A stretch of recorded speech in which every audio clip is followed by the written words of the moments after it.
Hey there, thank you for joining us for today's webcast from Nudge Security on discovering and managing all the SaaS applications in your estate with Nudge Security. I'm Danielle Russell, Head of Product Marketing here at Nudge Security, and with me is the one and only Garrett Gross, Head of Product Management at Nudge Security. Garrett, how's it going? Hey, not too bad. How are you doing, Danielle? I have to say I'm very excited to be hosting this demo and webcast with you today. I was looking on the Wayback Machines, and I think the last one we did was about 6 years ago at a different security company. So it's super exciting to be back in the saddle presenting with you today. Likewise. Super happy to be here. Yeah, awesome. So Garrett and I, we worked together at another security startup where we met these two guys, Russell Spittler and Jaime Blasco, who founded Nudge Security, two operators who have been in the security space for a long time. They created the world's largest open threat intelligence sharing community, the Open Threat Exchange, and have kind of teamed back up and gotten the band back together to take on the core challenge of modern cybersecurity, and that is shadow IT. Yes, it's 2023 and we are still dealing with shadow IT, but Garrett, this is not your granddad's shadow IT, right? No, not at all. We've changed the way that we've acquired apps. It's no longer I have to go request a piece of equipment or even provision a license out. We're kind of going out and forging our own path. So as I'm sure you'll get into, we've seen a lot of different sprawl and shadow IT, much differently than what we've seen in the past. Absolutely. This is not like Garrett tucking a secret server underneath his desk anymore. No, Although, yeah. this is literally Garrett going out and signing up for a cloud service that, reduces my workload by 50%. Absolutely. And then, integrating it into the GitHub environment and grabbing whatever SaaS tool you need in order to get work done. And that's really awesome from a productivity perspective. It's exactly what organizations have needed in recent years in order to be competitive and agile and collaborative. And we're really at this place today where employee-led SaaS adoption and kind of decentralized IT adoption is now the rule instead of the exception. And so it's kind of like shadow IT is just another way of saying IT, right? Yeah, pretty much. And we don't want to go back to the way that we've done business before either, because we've seen such an increase in our productivity. Even if you could, like, there's probably no way to stem the tide of SaaS growth, right? Like, it's You're definitely the way technology is moving. Yeah. you're not unringing that bell. No. Exactly, for sure. So again, it's all positive, except when we think about our traditional IT procurement process and kind of how that was centralized and now it's become decentralized, and how that's really broken a lot of security and governance policies that depend on that centralized IT procurement process, right? Well, sure. Access reviews and stuff like that I'm sure we'll talk about. Absolutely. Yeah. So if you don't know, if you no longer know all of the SaaS tools that your employees are spinning up, whether they're working remotely or they're using personal devices to introduce new technology at work, it becomes really hard to know where all of your data is located. It also becomes really hard to know then what is in scope of compliance, and these things are shifting frequently. It can also be challenging to know what is in the critical path of some business critical process, or ensure that, if something gets disconnected or a bill forgets to get paid, that something isn't going to break, right? And then ultimately it becomes more and more challenging for us to really understand, what does our external attack surface really look like? And along with that, what does our supply chain actually look like, right? So these are kind of become core issues for security and IT practitioners today. And Garrett, I'm going to ask you, because I know that you have dealt with this firsthand as an IT and security practitioner in past lives, and kind of that 6 years since we've been doing webcasts together, since we last did a webcast together. So can you kind of tell me about maybe your experience kind of dealing with how you approach this problem as a practitioner in past lives, kind of getting your arms around shadow IT and SaaS sprawl, and kind of what some of the challenges were? Yeah, well, it's not going to be that exciting an answer because before technology like Nudge, it was very difficult. You're essentially having to interrogate people or run network discovery or go back, through your expense reports to try and understand what's not accounted for. So I actually bookended on, my experience working with you. I've always dealt with shadow IT, and for to some extent, a lot of people won't admit this. You just kind of accept it as a part of your reality. But what you're referring to is I was building a security operations center for some friends of mine a couple of years ago, and we had a pretty big challenge with AWS infrastructure sprawl. And so I again had no other way to find out, what was out there other than interrogating my fellow employees, and that had about as good success as you would imagine. So Nudge came in as, and you don't want to spoil the fun here, but it really helped me understand that entire attack surface and visualize what's out there, and how to kind of aggregate and get control of that sprawl. Yeah, absolutely. And I think that you really spoke to some of the kind of traditional or conventional ways that a lot of organizations are dealing with shadow IT and SaaS sprawl, those being like mining expense reports to figure out who's paying for what, looking at network traffic to figure out who's visiting what types of websites. But those are really cumbersome approaches. They're really manual, they're really expensive, and ultimately they give us really low fidelity. And in today's environment where we have more and more distribution of the workforce, those types of approaches just don't really stand up to kind of the rate and the pace and the amount of SaaS that's being adopted into organizations today. So we definitely think that this is something that calls for a radical new approach in order to govern all of the SaaS technology that employees are bringing into the organization, and really working with the workforce and working with the business rather than working against them. We think that there's an opportunity here to kind of redistribute some of that governance and administration within the workforce without giving up a visibility or oversight. And that is what we do at Nudge Security. So let's not dance around anymore. Let's talk a little bit about how we actually do what we do. So Nudge Security, what we do is we discover every single SaaS application, account, asset that any employee has ever created in your organization, both historically and continuously. And we do this without any network touches. We do this without any endpoint agents or browser plugins. What we do is we actually leverage the one universal design principle for every SaaS provider. And that is, as soon as you sign up for a new SaaS service, Garrett, what is the first thing that SaaS provider is going to do? They're going to send you an email. Exactly. They're going to send you a welcome email. Thanks to Garrett for creating your new Dropbox account. Go to your account and start onboarding. Anytime you reset a password, enable MFA, invite a colleague, share information from that account. Email is really the record that SaaS providers, or the resource that SaaS providers are using to kind of log those communications. And so it becomes this really interesting, rich log source that we then can mine in order to build a really powerful and in-depth inventory of all of the SaaS and cloud assets that employees are creating. It doesn't matter what device they're accessing it from either. This activity is followed throughout the environment. That's a great point. Yeah. And I think it's surprising how much information you can actually glean just from this email source, right? So we'll take a look in the demo. Yeah. Speaking of, I think those were all the slides that I had to show. So let's go ahead, and I'm going to turn it over to you, Garrett, and we can actually do a tour.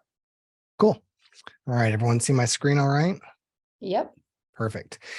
So let's take a look at this demo instance. Now, obviously, this is a fake account, but it's pretty representative of what we see normally. You've got about 30 employees. These 30 employees have created about 260 apps. Those apps have created about 412 accounts. And again, this is pretty normal. 150 apps is about the least that we're going to see. And then we see about 3/4 to 1 app per employee as they scale up.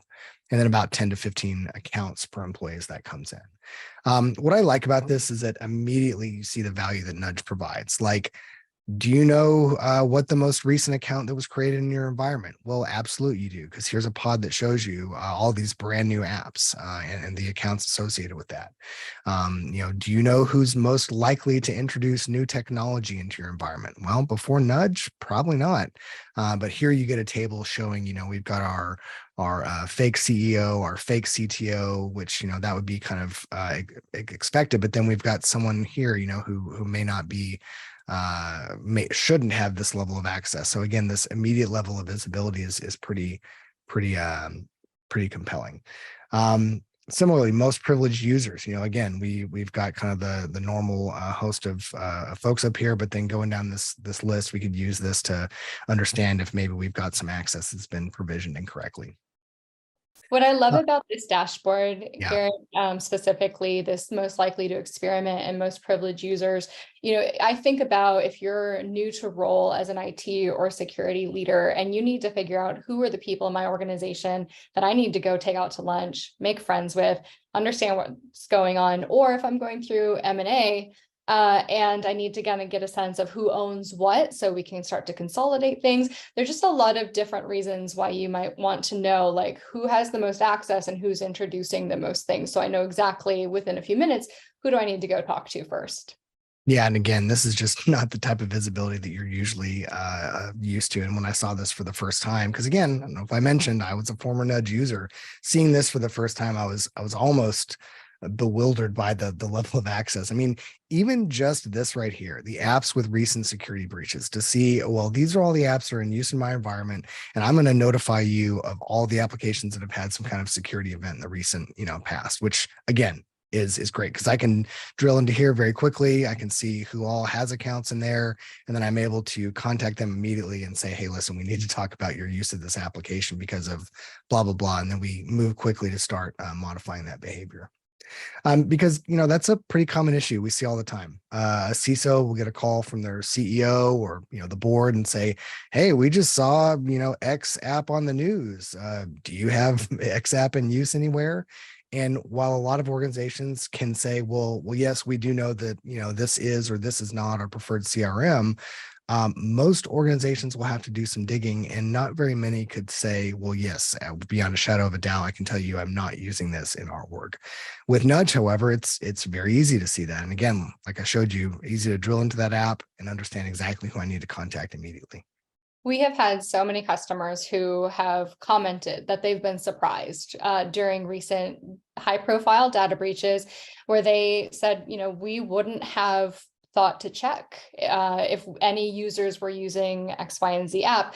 But lo and behold, we looked in Nudge Security and we did find a few kind of fringe accounts, right? So, it kind of saves folks time from like slacking colleagues saying like, hey, is anyone using this thing? It just got popped. And you can, again, get that visibility really quickly for your team. Yeah. Yeah, well, I don't want to confirm or deny that I've been involved in any, breaches or whatnot, but I can tell you that without this level of visibility, it's usually a circus trying to get this information together. So just moving on in the product here, getting this immediate visibility, that's going to be pretty eye-opening, and you're going to have, a lot of work to do to chew through aggregating that information. And of course, Nudge is going to present it in the most operational view possible. But once you're kind of on the other side of that, this initial assessment or remediation of these issues, we're going to help you use this information to continue to secure your environment. So one of the hardest parts of SaaS sprawl is just dealing with, the influx of applications, but also understanding why they're introducing apps into the organization. Danielle, I know you've run into this before. What's that common cadence when, trying to get a hold of this app use and then understand what and why this is being introduced? Oh, you mean when someone just goes and spins up a new Trello or a Asana account and you're like, hey, we're a Jira shop. What are you guys doing over there? Yeah, I mean, what do IT folks do? Like they end up chasing down their colleagues and playing whack-a-mole and sending emails and sending Slack and team messages to try to just get context. Like SaaS context is really the key here, and that's what I think you're going to show in the playbook here. We can help accelerate and just automate that employee outreach, so that teams don't have to be chasing down their employees. Say, why are you using these apps? What are these apps? That's Right. right. It is a largely manual and, sequential operation where you're having to, email a bunch of people or Slack them individually. So with Nudge, because we've discovered all these apps in your organization, we discover them as soon as this user has signed up for them. We can show you how many apps have been introduced in the past, say 30 days. And again, 43 apps introduced in the past 30 days. I can slice this up by category, or I can just take this for this entire population. I want you to nudge my teammates about all of these apps. And then from here, I can say, hey, give me a request for information about this app. I'm going to go back and edit this and just select one so I don't bother everyone here at Nudge Incorporated. But let's just say we selected all those apps. I decide to nudge everyone about that. That's going to nudge everyone en masse. And then at the end of this, allow me to set up some automation as well to say, well, why don't you show me from now on a notification when new apps are added? Or even more, why don't we automatically nudge users when they introduce these new apps? And then we can see that we've already introduced this automation into our environment. And then once we go through here, yes, automate this, you get a little celebration, and then boom, Bob's your uncle. Yeah, nice. I just think about the power of, automating or putting this kind of interaction on autopilot.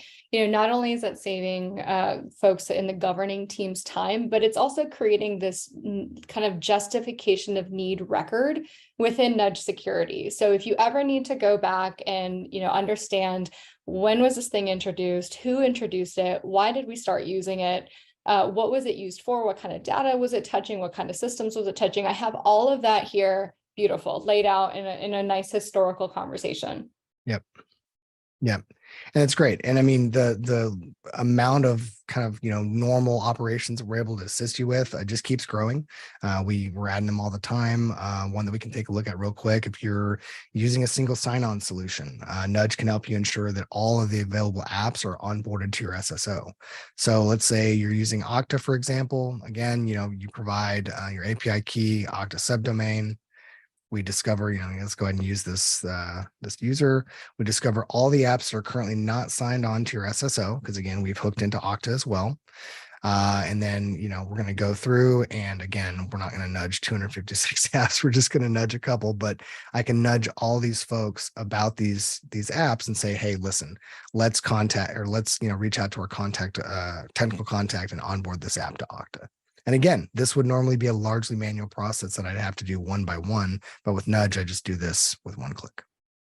Awesome. So Garrett, I think we have just a few minutes left. You want to show off some of the attack surface? Absolutely. Yeah. So another great perspective that we get is kind of what our external attack surface looks like. We're in a world where, and I think we talked about this earlier, critical infrastructure is provided in part by SaaS vendors. So we want to show you what the organization looks like from an attacker's perspective, or more accurately, what information we can glean about your organization via public means, artifacts from DNS, JavaScript, and your publicly facing web apps, et cetera. So we're showing you not only that HubSpot is being exposed, but the specific domains that are involved here. We're going to show you all these social media accounts that have been registered using your company credentials, because Danielle, you talk about this all the time. One of the challenges that we see out there is understanding what social media accounts are in use by an organization. Yeah, absolutely. And I, just between you and me, Garrett, because I know we're no one's listening here. No, it's fine. I, may know of a friend who maintained Twitter admin access to their startup after they left the company for about 5 years after they left, right? Sole Twitter admin. So these are accounts that don't typically, or these are platforms that don't typically have really strong enterprise role-based access control or kind of enterprise identity management. And so oftentimes you're inviting individual users to kind of govern corporate brand accounts. And so it can become really challenging to maintain access to those things and protect the brand, right? Yeah, same thing with domains. I've heard several stories of, engineers who have left the company and then the whole test environment goes down because they're the ones who registered the account with their email address. Similarly, we're able to show you the corporate data that's being exposed through the various, applications that we know of or in use in your environment, file sharing, HR and employee records, other, PII type sources like that. Cloud infrastructure, one that's pretty near and dear to my heart. Understanding what all is out there as far as account wise, your rogue accounts, your organizations. An extension of that would be your software supply chain, where your artifacts and source coders is being hosted. But I'd say the coolest part that I like about this, we kind of touched on this earlier, are the apps that you're using that have experienced breaches in the past. But in addition to that, the apps in your supply chain with known breaches by those vendors. So let's talk about like MailChimp. We know, I don't mean to pick on them, but they had a breach not too long ago. I can look at MailChimp and let me move my Zoom thing over here. I can see that 68 of the vendors that I'm using are also using MailChimp. So again, kind of that extension of the supply chain breach visibility is pretty compelling in this view. That is something that I think no one else in the industry is providing to a degree that Nudge Security is providing. It's one thing to have a full visibility of every SaaS application that your organization is using, whether it's approved or not. It's another thing to know and be alerted when you have breaches of those providers. But That's to right. get that fourth party breach information to say, hey, a provider of your provider just experienced a breach, and that supply chain attack might, make its way into your organization. That is an early warning system that I think is just unrivaled in the industry. I mean, that could possibly give you the time back in your day that could make or break, this incident turning into a breach. So Absolutely. a couple other points, and I know we're close on time. I just want to show a couple other areas that we should look at. So we gather a ton of data on the OAuth grants and use in your organization. So a common pattern that we see is once a SaaS app is introduced, that app can act as an authentication grantor.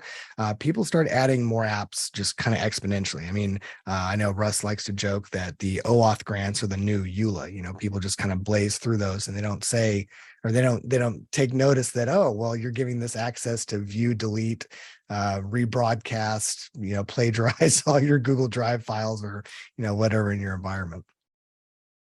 It's pretty wild. I think I may have given up rights to my firstborn child to Zapier at one point. I think that's a requirement for integration with I Zapier. mean, worth it, right? But yeah, we get this awesome aggregate view of all the OAuth grants and the risk that we've calculated based on the scopes that have been granted. So like if we look at this Zapier, for instance, or for example, view all scopes gives us an enumeration of all the scopes. And again, I wasn't kidding. See, edit, create, and delete all of your Google Drive files, which again, for Zapier, maybe that's totally known, but just being aware of this risk is kind of the name of the game here. Absolutely. And then if we drill in to these individual grants, just bring this up here. We can see, a lot of granular details about this scope. We can see other users who have maybe granted different scopes, other users who have been granted the same scope. So let's say we go down here and we see that, this is pretty egregious. See, edit, create, and delete all of your Google Drive files. We could very easily see who else in the organization had that same level of access if for some reason we needed to modify this access as it was a mistake. And then again, just having this information at your fingertips when you're making decisions, when you're nudging, just accelerates your ability to change this behavior. Mm-hmm. I think what's also wild to me, Garrett, is when we start to think about deprovisioning and offboarding employees from an organization when they leave. I think sometimes there's an assumption that if we just cut off access to the email, that all of the OAuth grants and all of the other accounts will kind of magically disappear. And that's not necessarily the case. And so having visibility of what is connected to what accounts are persisting, which ones have been created using username and password and integrated into other things, those things can persist even after an employee leaves an organization and they need to be dealt with properly. So having that kind of visibility can be really helpful in those offboarding events.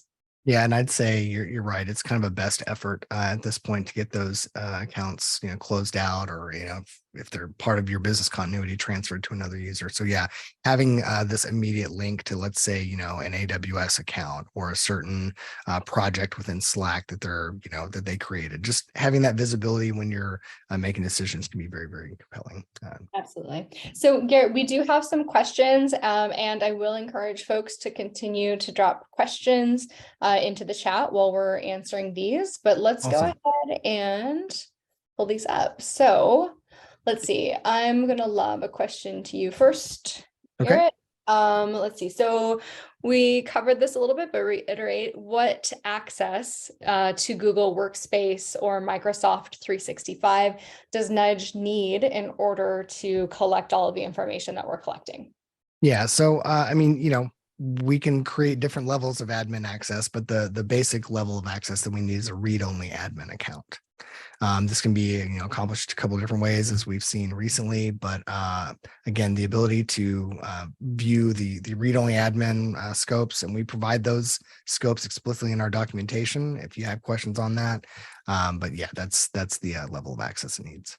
Yeah, and then I'll follow up with that, and I'll take this one, which is, does Nudge Security read my organization's email, right? And so to what you just said, with read-only access, what we do is our robots look for patterns that are of inbound emails that are coming from machine generated sources. So if you think like no reply at nudgesecurity.com or hello at nudgesecurity.com, those are the types of emails that we are looking for in order to analyze what types of SaaS activities are happening within those emails. What we're not looking at is we're never looking at outbound communication, and we're never looking at communication between organization members, right? So my emails to Garrett are not being read by Nudge Security.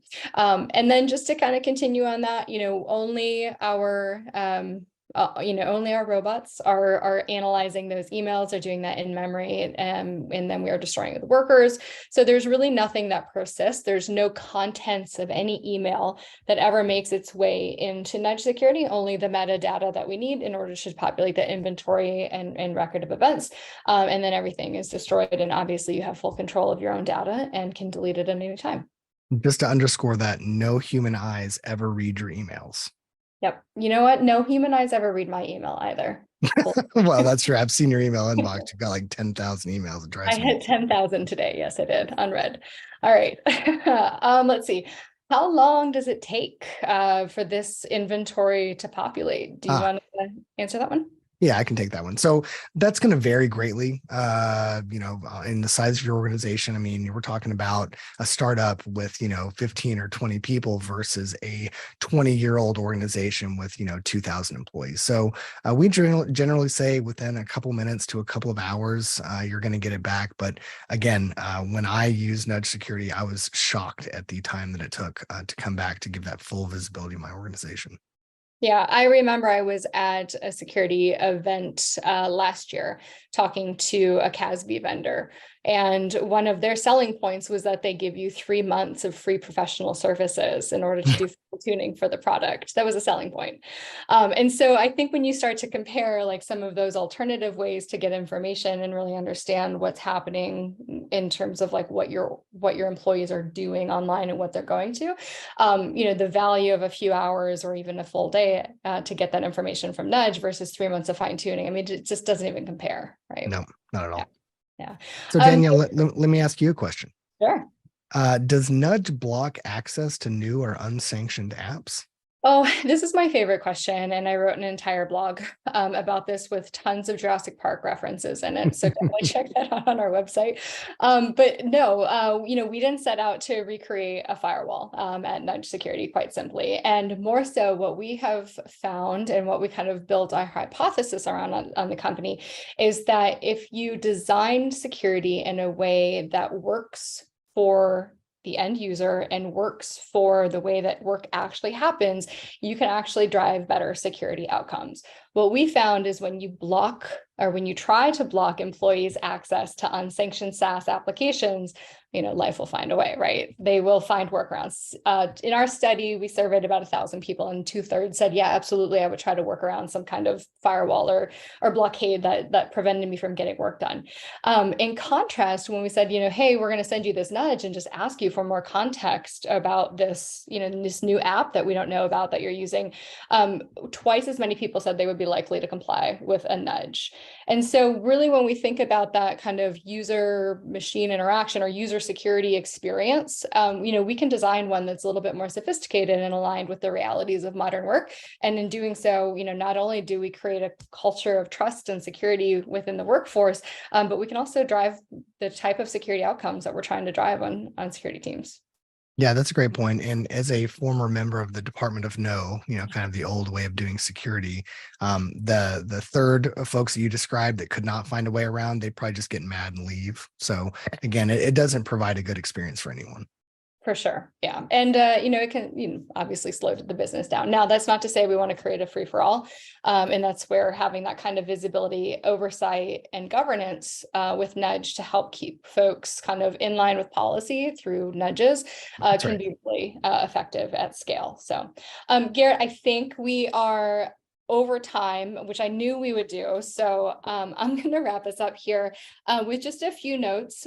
First of all, free trial, absolutely the best way to kind of get visibility or kind of understand what we do here at Nudge Security is to try it out for yourself. So we have a free 14-day no commitment trial on our website. It takes just a few minutes to get started.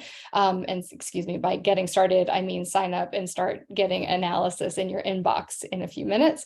No credit card required, no sales conversations, like have fun with it, right? So please go to nudgesecurity.com and start your free 14-day trial. And then reach out if you have any questions. There's so much more to explore, and we'd love to hear from you. So thanks so much for being with us today. And Garrett, thank you for joining me. This has been fun. Thanks so much. Take care. Until next time, folks.